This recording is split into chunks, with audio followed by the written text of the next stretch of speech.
नमस्कार, आदाब, सत श्री अकाल। मैं हूं आपका दोस्त, आपका होस्ट शुभेलिंग चौहान। आप लोगों का स्वागत करता हूं सेशन के अंदर, जहां पर हम लोग द हिंदू की कुछ ऐसी खबरें और एडिटोरियल के ऊपर चर्चा करेंगे जिन्हें पढ़कर निश्चित ही आप लोगों की प्रिपरेशन के अंदर आप लोगों को बेटर एज मिलेगी। बट उन सबके पहले आप लोग मेरे साथ में SRC10 टेलीग्राम ग्रुप के ऊपर जुड़ सकते हो। क्लास की अपडेट पीपीटी PDF आपको हमें मिल जाती है। इसके अलावा रोज सुबह 8 बजे द हिंदू एनालिसिस की क्लास मेरे द्वारा पाथफाइंडर चैनल के ऊपर ली जाती है। आप यहाँ पर ही मेरे साथ में जुड़ सकते हो। इसके अलावा अगर आप लोगों को अनअकैडमी के ऊपर सब्सक्रिप्शन लेना, इट्स अ हाई टाइम, अभी बहुत अच्छा समय, क्योंकि अगर आप लोग अभी अनअकैडमी के ऊपर सब्सक्रिप्शन लेते हो तो आपको कोड यूज करना होगा SRC10, जिसके बाद में 1 साल के सब्सक्रिप्शन के ऊपर 1 महीने का डिस्काउंट, 1.5 साल के सब्सक्रिप्शन के ऊपर 4 महीने तक का डिस्काउंट आप लोगों को मिलने वाला है। तो जाओ सब्सक्राइब करो, SRC10 कोड का प्रयोग करो। आज हम लोग इन सारे टॉपिक्स के ऊपर चर्चा करने वाले हैं। सबसे पहले बात करते हैं एडिटोरियल के ऊपर। आज 3 एडिटोरियल खास है। सबसे पहला एडिटोरियल है failure of fire safety norms. देखो, ये हर बार हम लोगों को कुछ दिनों के अंदर देखने को मिलता है कि किसी होटल के अंदर, किसी हॉस्पिटल के अंदर या फिर किसी बड़ी सी बिल्डिंग के अंदर कहीं ना कहीं आग लग जाती है, जिसके कारण से कई सारे लोगों की जान चली जाती है। अब क्या प्रॉब्लम है भारत के अंदर कि जिसकी वजह से हम लोग ये सेफ्टी नॉर्म्स जो है वो नहीं लगा पाते हैं। तो देखो यार, रिसेंटली क्या हुआ है, 12 सितंबर के दिन सिकंदराबाद जो कि तेलंगाना के अंदर है, वहां पर एक गेस्ट हाउस यानी कि कहूं होटल के अंदर 8 गेस्ट प्रेजेंट थे और उस होटल के अंदर आग लग गई, जिसके कारण से वो झुलस गए। इसके पहले सिकंदराबाद के अंदर ही 12 लोग और थे जो बिहार से आए थे काम करने के लिए। उनकी डेथ हो गई थी इसी तरीके से, एक बिल्डिंग के अंदर आग लगने की वजह से। अब ऐसा है क्या कि कोई रूल्स नहीं है, कोई रेगुलेशन नहीं है। देखो क्या होता है कि जब बिल्डिंग के अंदर आग लग जाती है, उसके बाद में एक ऑफिसर जाता है। ऑफिसर आता है चेक करने के क्या हुआ था क्या नहीं हुआ था। ऑफिसर बिल्डिंग के अंदर आग लगने के बाद गया और फिर उसको अचानक से पता लग रहा, ओहो हो, इस बिल्डिंग के अंदर तो ठीक से स्पेस नहीं है आग के लिए, आग से बचने के लिए। जब आग लगे तो उस दौरान में कौन सा रूट अपनाना है, एक प्रॉपर रूट नहीं है। फायर से फाइट करने के इक्विपमेंट नहीं है। स्पाइरल स्टेयरकेस जो है वो लिफ्ट के आसपास से घूमी हुई है, जो कि नहीं होना चाहिए। साथ में स्मोक मैनेजमेंट का कोई प्रोग्राम ही नहीं है। ये तब पता लग रहा है जब बिल्डिंग के अंदर आग लग गई, जबकि उस ऑफिसर को पहले भी जाना चाहिए था। उस ऑफिसर की पहले भी जिम्मेदारी थी जाके चेक करना कि यार उस बिल्डिंग के अंदर प्रॉपर नॉर्म्स फॉलो हो रहे हैं कि नहीं हो रहे हैं। तो पहला इशू तो ये हो जाता है। दूसरा इशू क्या होता है, मतलब पहला इशू क्या है, जो नॉर्म्स बने हुए हैं उस नॉर्म को हम लोग फॉलो नहीं करते। तो जो नॉर्म्स हैं वो नॉर्म्स ऐसे हैं कि कई सारी बिल्डिंग तो उससे बाहर ही हो जाती है। जैसे 1999 के अंदर तेलंगाना फायर सर्विस एक्ट आया था तेलंगाना के लिए। वहां पर था कि यार देखो, ये फिक्स नंबर ऑफ चीजें हैं जो आपको अपनी बिल्डिंग के अंदर रखनी है ताकि आग से आप बच सको, ये एडवर्स एक्सीडेंट से आप लोग बच सको। उसके अंदर था कि 18 मीटर की रेसिडेंशियल बिल्डिंग और 15 मीटर की कमर्शियल बिल्डिंग, 15 मीटर की अलाउ किया गया था कि इसके बाद से आपको इन नॉर्म्स को फॉलो करना। पर अधिकतर बिल्डिंग कमर्शियल ऐसी होती है जो 15 मीटर इससे कम होती है, जिनके अंदर नॉर्म्स फॉलो होते नहीं और आग लग जाती है। तो मतलब जो लॉ की एप्लीकेबिलिटी है वो कम है। और तीसरा इशू हम लोग को जो काफी बड़ा देखने को मिलता है वो है किसी भी चीज का इम्प्लीमेंटेशन। देखो, हम लोगों ने सिविक अथॉरिटी वगैरह बनाई हुई है, जैसे तेलंगाना के अंदर बनी हुई है enforcement vigilance and disaster management wing. इसका काम है हर एक जगह पे जाना, चेक करना कि यार प्रॉपर नॉर्म फॉलो हो रहे हैं कि नहीं, डिजास्टर मैनेजमेंट के लिए काम करना। पर ये जो विंग है ये कुछ नहीं करती, लोगों के ऊपर बस पेनल्टी लगाती है। पता लगता है अच्छा ये नहीं कर रहे हैं, पेनल्टी लगा दी, वो नहीं हो रहा है, पेनल्टी लगा दी, ऐसा नहीं हो रहा, पेनल्टी लगा दी। You have to do a proper licensing, है ना। अगर कोई ठीक से काम नहीं कर रहा है, अगर ठीक से नॉर्म्स इस्टेब्लिश नहीं किए गए तो उस बिल्डिंग के अंदर वो नॉर्म्स इस्टेब्लिश करो instead of doing a penalty. Penalty कई बार 2 गुना और 3 गुना बढ़ा दी जाती है कि लो 2 गुना पेनल्टी, अच्छा 3 चीजें नहीं करिए, लो 3 गुना पेनल्टी। तो वैसे इश्यूज देखने को मिलता है, ठीक है। इसके अलावा रिस्की न्यू स्टेटस को रिसेंटली आपको देखने को मिला होगा कि चाइना के साथ में लाइन ऑफ एक्चुअल कंट्रोल के ऊपर भारत और चाइना के बीच में डिसएंगेजमेंट हुआ है पेट्रोलिंग पॉइंट 15 पे। ठीक उसके बाद ही दोनों देशों के लीडरों ने सेम समिट अटेंड की शंघाई कोऑपरेशन ऑर्गेनाइजेशन की समरकांड के अंदर। तो ये दिखा रहा है कि यार भारत और चाइना के बीच में स्टेटस क्वो मेंटेन हो गया। तो अब क्या करें, आराम कर लें क्या, थोड़ा सा रेस्ट कर लें क्या, चाइना के साथ में अब डिस्प्यूट नहीं है तो कोई दिक्कत नहीं है क्या। भैया डिस्प्यूट कम हुआ है, मतलब स्टेटस क्वो मेंटेन हुआ है, पर ऐसा नहीं है कि स्टेटस खत्म हो गया, मतलब सारा लड़ाई झगड़े जो है वो खत्म हो गए। क्योंकि अभी आप समझो कि चाइना और इंडिया के बीच में जो डिसएंगेजमेंट हुआ है वो पेट्रोलिंग पॉइंट 14 पे हो चुका है। पेट्रोलिंग पॉइंट 15 यानी कि Gogra region patrolling point hot spring region के ऊपर हो चुका है ना, north south Pangong Tso lake के ऊपर हो चुका है। पर नीचे ये जो चौक रीजन है और ऊपर यह जो देप्सांग प्लेन है, यहाँ पर अभी तक डिसंगेजमेंट नहीं हुआ, जबकि देप्सांग प्लेन बहुत ज्यादा स्ट्रेटेजिक है, पहली चीज। दूसरा इशू हम लोगों को ये भी देखने को मिल रहा है कि जो डिसंगेजमेंट हुआ है वो चाइना के फेवर में ज्यादा है, क्योंकि इंडियन टेरिटरी को एक बफर रीजन के रूप में क्रिएट कर दिया। पहले इंडियन सोल्जर जो है वो वहां पर जाया करते थे पेट्रोलिंग करने, अब इंडियन वहां पे पेट्रोलिंग करने नहीं जाएगा। साथ में देप्सांग प्लेन जो सबसे ज्यादा स्ट्रेटेजिक था इन सब के अंदर, उसके ऊपर तो अभी तक कोई डिसंगेजमेंट हुआ ही नहीं है। मतलब ये डिसंगेजमेंट है तो सही, पर कोई ऐसा बहुत बड़ी अचीवमेंट नहीं है, पहला। दूसरी चीज, मेरी बात को समझना, वो थोड़ा विचार करना कि ठीक है डिसंगेजमेंट हो गया मान लेते हैं, पर जब स्टैंड ऑफ हुआ तो स्टैंड ऑफ होने के बाद में दोनों आर्मी यहां पर खड़ी रही। उस दौरान में दोनों आर्मियों ने अपने इंफ्रास्ट्रक्चर डेवलप कर लिए, इंडिया ने भी करे चाइना ने भी करे। पर आप खुद सोचो कि इंडिया ने ज्यादा करे कि चाइना ने ज्यादा करे? चाइना ने। चाइना के अगर इंफ्रास्ट्रक्चर तेजी से डेवलप हुए तो चाइना यहाँ पर ज्यादा स्ट्रांग है। आने वाले भविष्य के अंदर अगर कोई भी डिस्प्यूट होता है तो चाइना ज्यादा मजबूती से रिस्पॉन्ड कर पाएगा। और क्या डिस्प्यूट होना ही है? अरे क्यों नहीं होगा, लाइन ऑफ एक्चुअल कंट्रोल कोई स्टेबल थोड़ी हो गई है, वो तो आज भी अनस्टेबल है। तो ये डिस्प्यूट जो है वो इशू जो है वो हम लोगों को देखने को मिल रहा है। और लाइन ऑफ एक्चुअल कंट्रोल को केवल लद्दाख के अंदर थोड़ी है, ये तो उत्तराखंड वाले रीजन के अंदर भी आती है, सेंट्रल रीजन, ये अरुणाचल प्रदेश में भी आती है। और अरुणाचल प्रदेश के अंदर तो अरुणाचल प्रदेश के ऊपर चाइना क्लेम कर देता है, तो अगर कल को डिस्प्यूट यहाँ नहीं हुआ तो वहां हो सकता है। तो ये इश्यूज जो है वो भविष्य के अंदर हम लोगों को देखने को मिल सकते हैं। साथ में क्या है कि इसके स्ट्रेटेजिक इम्प्लीकेशन बहुत है। जैसे क्या हुआ है कि इंडिया ने क्या किया कि जब लाइन ऑफ एक्चुअल कंट्रोल के ऊपर डिस्प्यूट शुरू हुए तो इंडिया ने अपनी सारी आर्मी को कहाँ फोकस कर दिया, मतलब मैक्सिमम आर्मी को लाइन ऑफ एक्चुअल कंट्रोल के ऊपर, अरुणाचल प्रदेश वाली, सेंट्रल एलएसी और ऊपर लद्दाख वाली वेस्टर्न एलएसी, इन सबके ऊपर इंडियन सोल्जर का फोकस बढ़ गया। पाकिस्तान के जो स्ट्राइक कॉप्स हैं उनको भी चाइना की तरफ लेके आ गए हम लोग। उस दौरान में इंडियन ओशन रीजन के अंदर हमारा फोकस जो है वो थोड़ा कम हो गया। चाइना के थ्रेट के बावजूद भी इंडियन ओशन रीजन के ऊपर भारत ने वो डेवलपमेंट नहीं किए जो करने चाहिए थे, जबकि चाइना की प्रेजेंस ओशन के अंदर सबसे ज्यादा बढ़ रही है। अगर आप देखोगे तो केवल इंडिया के साथ में डिफरेंस जो है वो बॉर्डर के ऊपर है, वरना अगर ऑस्ट्रेलिया की बात करोगे, जापान की बात करोगे, अमेरिका की बात करोगे, फिलीपीन की बात करोगे, इंडोनेशिया की बात करोगे, मलेशिया की बात करोगे, वियतनाम की बात करोगे, किसी भी देश की बात करोगे, हर एक के साथ में डिस्प्यूट जो है वो समुद्र के ऊपर है। साउथ कोरिया के साथ में भी डिस्प्यूट समुद्र के ऊपर है, टेरिटरी के ऊपर कम है, ठीक है। इंडिया के ऊपर यहां से भी डिस्प्यूट जो है वो क्रिएट हो सकते हैं आने वाले समय में, क्योंकि चाइना की प्रेजेंस लगातार बढ़ रही है। श्रीलंका के अंदर हम्बनटोटा पोर्ट क्या था, यही है ना। अरे ये छोड़ो, चाइना के अंदर, पाकिस्तान के अंदर जो ग्वादर पोर्ट बनाया है वो समुद्र के ऊपर ही बनाया ना। और कौन सा ओशन है याद कर लो जरा, श्रीलंका की बॉर्डर किस ओशन से शेयर होती है, पाकिस्तान की बॉर्डर किस ओशन से शेयर हो रही है, इंडियन ओशन से। तो इंडिया को यहाँ पे प्रेजेंस बढ़ाना चाहिए। तो आप हाथ फोल्ड करोगे और खड़े हो जाओगे, अरे सर ऐसा कैसे? अभी तो आप 2 दिन पहले पढ़ा रहे थे कि भारत ने अपना एक खुद का एयरक्राफ्ट कैरियर बना लिया। थोड़े दिन पहले आप ही बता रहे थे कि एक हेलीकॉप्टर हम लोगों ने अमेरिका से ले लिया, हम लोगों ने फाइटर जेट बना ली, हम लोगों ने क्रूज मिसाइल बना ली। पर ये सारे प्रोग्राम तो पहले के थे ना। मतलब 2020 के अंदर जब लाइन ऑफ एक्चुअल कंट्रोल के ऊपर डिस्प्यूट नहीं भी हुआ था, तब भी तो ये सारी चीजों के ऊपर डेवलपमेंट हो रहा था। जब लाइन ऑफ एक्चुअल कंट्रोल के ऊपर डिस्प्यूट हो गया और चाइना के साथ में कंसर्न बढ़ गया, तो भारत ने क्या एक्स्ट्रा किया उसके बाद, वो चीज देखने वाली है ना, क्योंकि ये सारे चीज तो पहले ही पाइपलाइन के अंदर थे हमारे। तो एक इशू ये देखने को मिलता है। तो इंडिया को क्या करना चाहिए, अपनी आर्मी को, अपनी नेवी को मॉडर्नाइज करना चाहिए एट द राइट टाइम। इसके अलावा फिर ambit of fraternity and the ways of oblivion.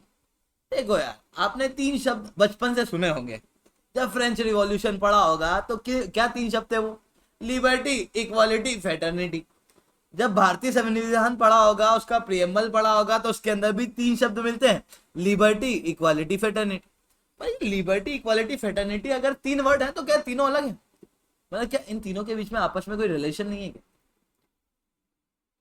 अगर लोगों के बीच में इक्वालिटी होगी बराबर, तभी लोगों के बीच में भाईचारा होगा, यानी कि फेटर्निटी होगी। और अगर फेटर्निटी होगी, लोगों के बीच में भाईचारा होगा, तभी तो आप आजादी से घूम पाओगे। अगर रायट हो रहे होते तो क्या आप लिबर्टी प्राप्त कर पाते क्या? लिबर्टी के ऊपर रेस्ट्रिक्शन लगने लगते हैं ना जब भाईचारा के ऊपर इशू आता। इक्वालिटी से फेटर्निटी, फेटर्निटी से लिबर्टी, लिबर्टी होगी अगर आपको आजादी होगी तभी आप आपस में इक्वालिटी की बात करोगे। अगर आजादी नहीं होगी, आपको भोजन ही नहीं मिलेगा, तो आप पहले तो भोजन के लिए लड़ाई करोगे ना, बाद में बोलोगे कि हाँ इक्वालिटी इक्वालिटी देखते हैं। तो पहले तो आजादी चाहिए, फिर इक्वालिटी मिलेगी, इक्वालिटी से वेटर्निटी आएगी। मतलब तीनों आपस में इंटरलिंक्ड है, एक नहीं होगा तो दूसरे तीन नहीं मिल नहीं सकते। भारत के अंदर बात करूं तो doctor BR Ambedkar clearly remark करते हैं कि हम लोगों को इस चीज को एक्सेप्ट करना चाहिए कि भारत के अंदर, भारत की सोसाइटी के अंदर इक्वालिटी मिसिंग है। जी हाँ, इतना ही नहीं, भारत के अंदर इक्वालिटी मिसिंग किस रूप से है, let me discuss this thing as well. Bharat के अंदर इक्वालिटी नहीं है, कम है। इन सारी चीजों के अंदर आपके दिमाग में नाम आता होगा रिलीजन का, पर केवल रिलीजन के आधार पे नहीं, लैंग्वेज के आधार पर भी डिस्क्रिमिनेशन किए जाते हैं। केवल लैंग्वेज के आधार पे नहीं, रिलीजन के आधार पर भी डिस्क्रिमिनेशन किए जाते हैं। रिलीजन के आधार पे ही नहीं, कास्ट के आधार पर भी डिस्क्रिमिनेशन हुए हैं। साथ में कास्ट के आधार के अलावा रीजन के आधार पर भी हम लोगों को दिखाई देता है कि इक्वालिटी कहीं ना कहीं तो मिसिंग है।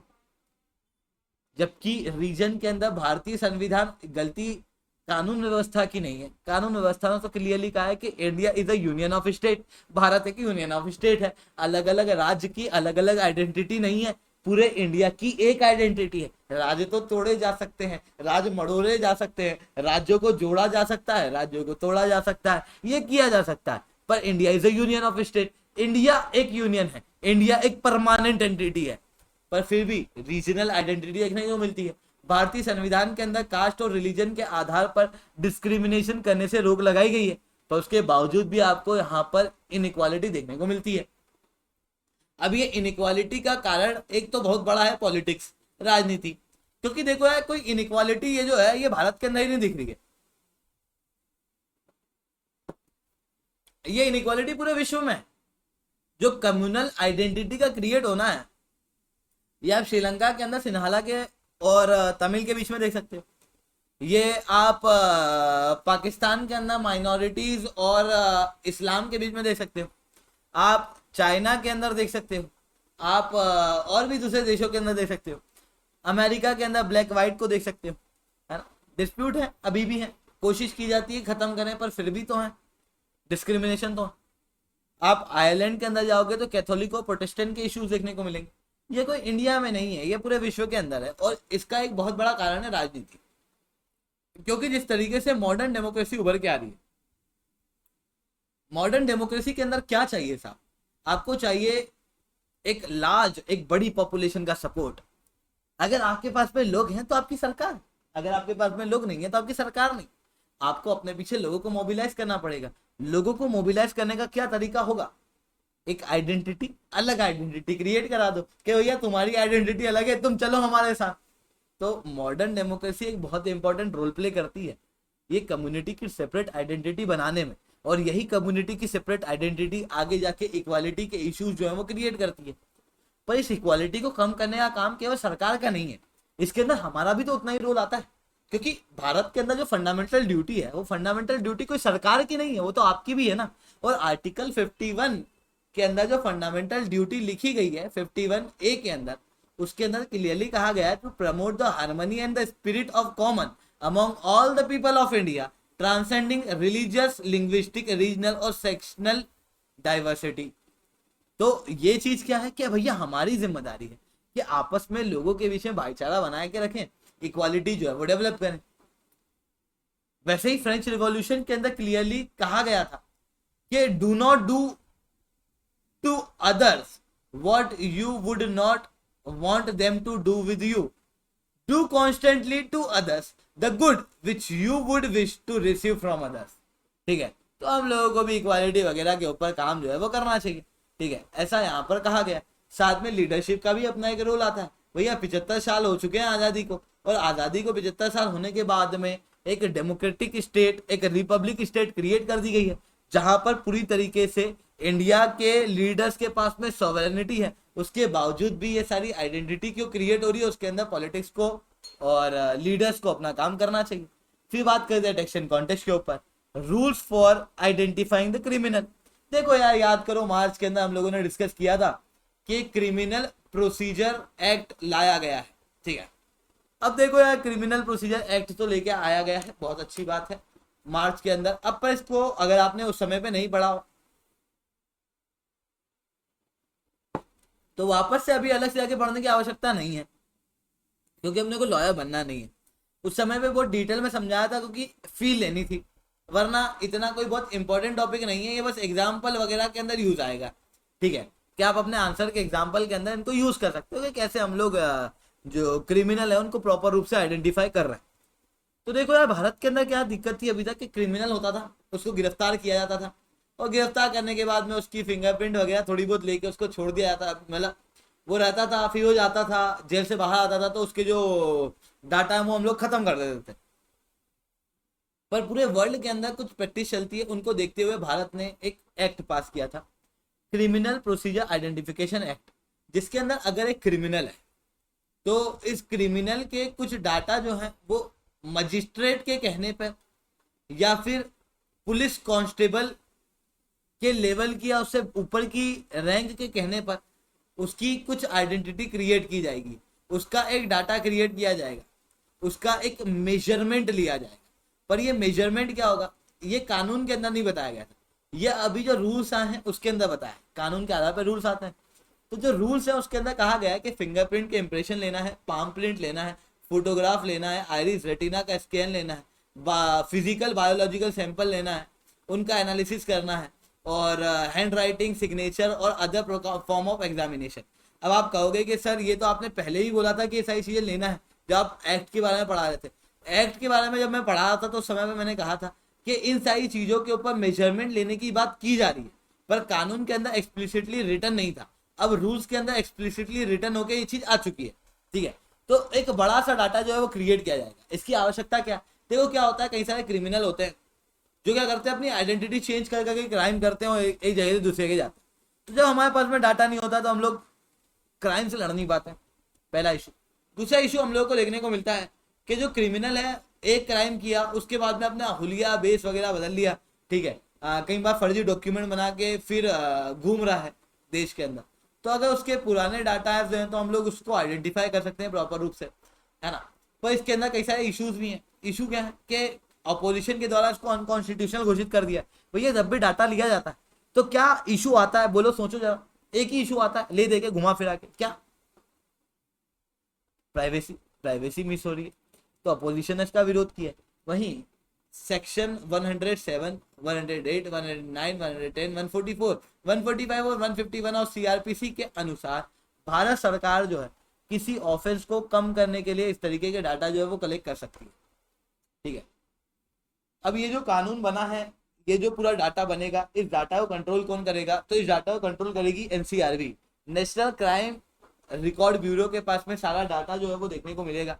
हालांकि अगर स्टेट गवर्नमेंट को लगता है कि हम लोगों को भी एक डाटा क्रिएट करना है तो स्टेट गवर्नमेंट भी अपना डाटा जो है वो क्रिएट कर सकती है, पर उसके लिए उसको एनसीआरबी के साथ में स्टैंडर्ड ऑपरेटिंग प्रोसीजर को फॉलो करते हुए बातचीत करनी पड़ेगी और सारा मतलब परमिशन जो है वो लेनी पड़ेगी, ठीक है।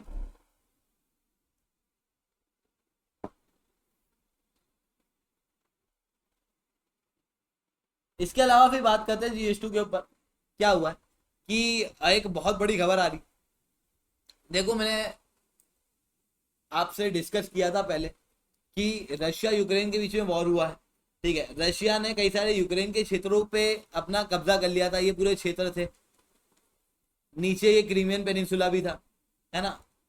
कुछ क्षेत्र थे जो 2014 से ही रशिया के कंट्रोल में थे, जिसके अंदर आपको ये क्रीमियन पेनिनसुला दिखेगा। यहाँ पर दोनेस्क और लुहांस्क रीजन जो था वो फरवरी के पहले ही रशिया के कंट्रोल में था। रशिया ने पहले इसको कंट्रोल जो है वो किया हुआ था।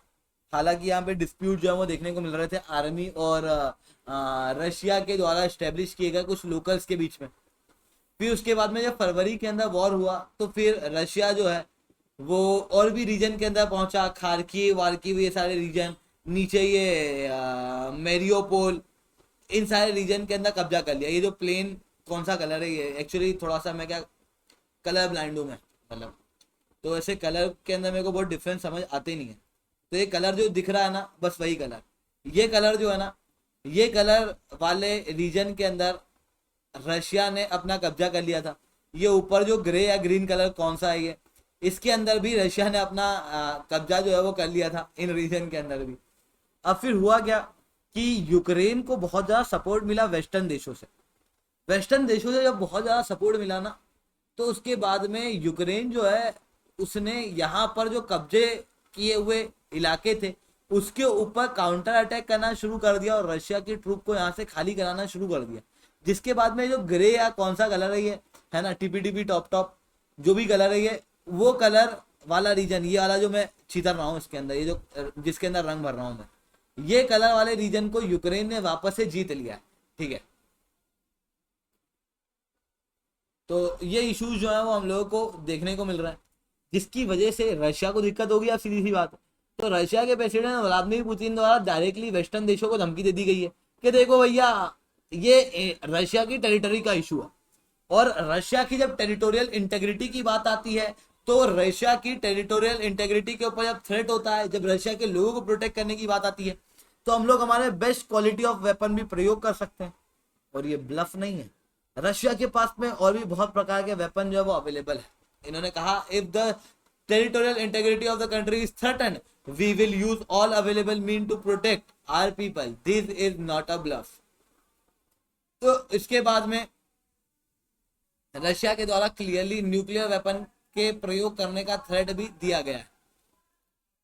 इसके अलावा फिर बात करते हैं जीएस3 के अंदर क्या खास है। जीएस3 के अंदर internal security point of view से इंपॉर्टेंट है लेफ्ट विंग एक्सट्रीमिज्म। इसके ऊपर कई बार क्वेश्चन आते हैं,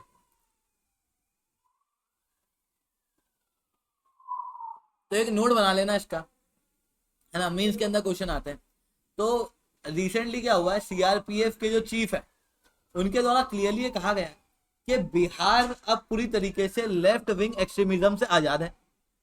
और जो झारखंड है, अब हम लोगों ने झारखंड के अंदर जो इनएक्सेसिबल इलाके थे जो कि लेफ्ट विंग एक्सट्रीमिस्ट के कंट्रोल में थे, वो वाले इलाकों के ऊपर भी कब्जा करना शुरू कर दिया और हम लोगों को वहां पर भी कंट्रोल मिलने लगा है। ये करके जो नक्सलाइट है वो अब कम होने लगे। ओवरऑल रूप से जो नक्सल इलाके हैं जहां पर नक्सलों का कंट्रोल है जिन डिस्ट्रिक्ट के अंदर, वो 60 से कम होके 2010 के अंदर 60 डिस्ट्रिक्ट थे वो कम होके 39 हो चुके हैं। जो वायलेंट इंसिडेंट थे 2015 के अंदर 35 थे वो कम होके 2021 के अंदर केवल 25 हो चुके हैं। ये जो डिस्ट्रिक्ट मैंने बताया लगभग 39, ये उड़ीसा, महाराष्ट्र, तेलंगाना, आंध्र प्रदेश, झारखंड, छत्तीसगढ़ के अंदर है, जहां पर कई सारे ऑपरेशन चलाए गए। उन ऑपरेशन का नाम भी लिखा गया था न्यूज़पेपर के अंदर, पर उन ऑपरेशन को याद करना इंपॉर्टेंट नहीं। 592 मोस्ट को सरेंडर करवा दिया गया है या फिर उनको अरेस्ट कर लिया गया है सीआरपीएफ के द्वारा। साथ में सेंट्रल के अंदर यूनियन मंत्रालय द्वारा 4000 करोड़ तक का पैसा जो है वो सीआरपीएफ को दिया गया था ताकि वो लोग लेटेस्ट वेपन और इक्विपमेंट जो है वो हासिल कर सके। ठीक है, इसके अलावा प्रोडक्शन लिंक्ड इंसेंटिव दिए जाएंगे। सोलर पावर प्लांट के अंदर जो ये मॉड्यूल्स होते हैं ना, ये देखे होंगे, ये मॉड्यूल्स जो है वो भारत जो है वो इम्पोर्ट करता है अभी तक, है ना। चाइना से काफी मात्रा में इंपोर्ट करना पड़ता था जिसके कारण से भारी खर्चा जो है भारत का होता था। अब आने वाले समय के अंदर भारत ने क्या कहा है कि देखो यार, हम लोग क्या करेंगे, भारत के अंदर 50% तक जो एनर्जी है वो नॉन रिन्यूएबल सोर्स से बनाएंगे।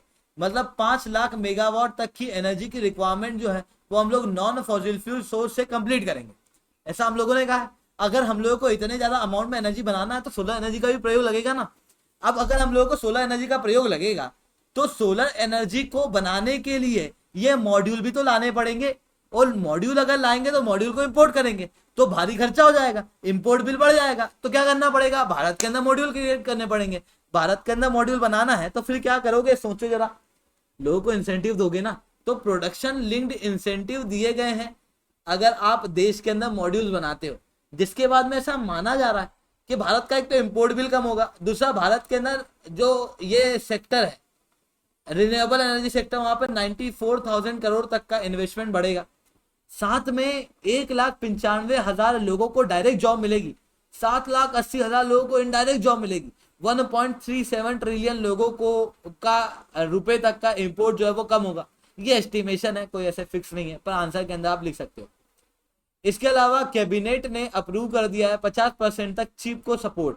देखो आपने चिप वगैरह देखी होगी, चिप फैब्रिकेटेड चिप जो होती है ना, जो सेमीकंडक्टर से बनाई जाती है, लैपटॉप वगैरह के अंदर लगती है, मोबाइल फोन के अंदर लगती है, डिस्प्ले मैन्युफैक्चरिंग के अंदर लगती है, उसके अंदर 50% तक का फिजिकल सपोर्ट भारत सरकार देगी अगर आप इसे देश के अंदर बनाते हो तो।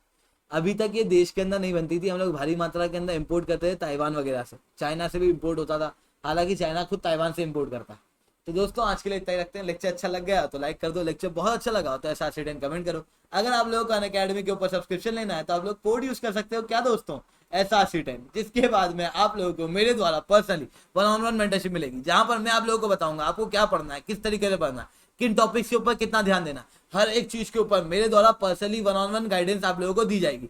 इतना ही नहीं दोस्तों, एक इंपॉर्टेंट अनाउंसमेंट है। इंपॉर्टेंट अनाउंसमेंट ये है कि मेरे द्वारा एक वीकली सेशन शुरू किया जाएगा पाथफाइंडर चैनल के ऊपर, जहां पर एक हर वीक के अंदर मैं आप लोगों के साथ में मंथली करंट अफेयर्स को डिस्कस करने की सोच रहा हूँ। आप लोगों को ये प्रपोजल कैसा लग रहा है वो बिल्कुल से आप कमेंट करके बता सकते हो, ठीक है। तो दोस्तों आज के लिए इतने रखते हैं। जय हिंद, जय भारत।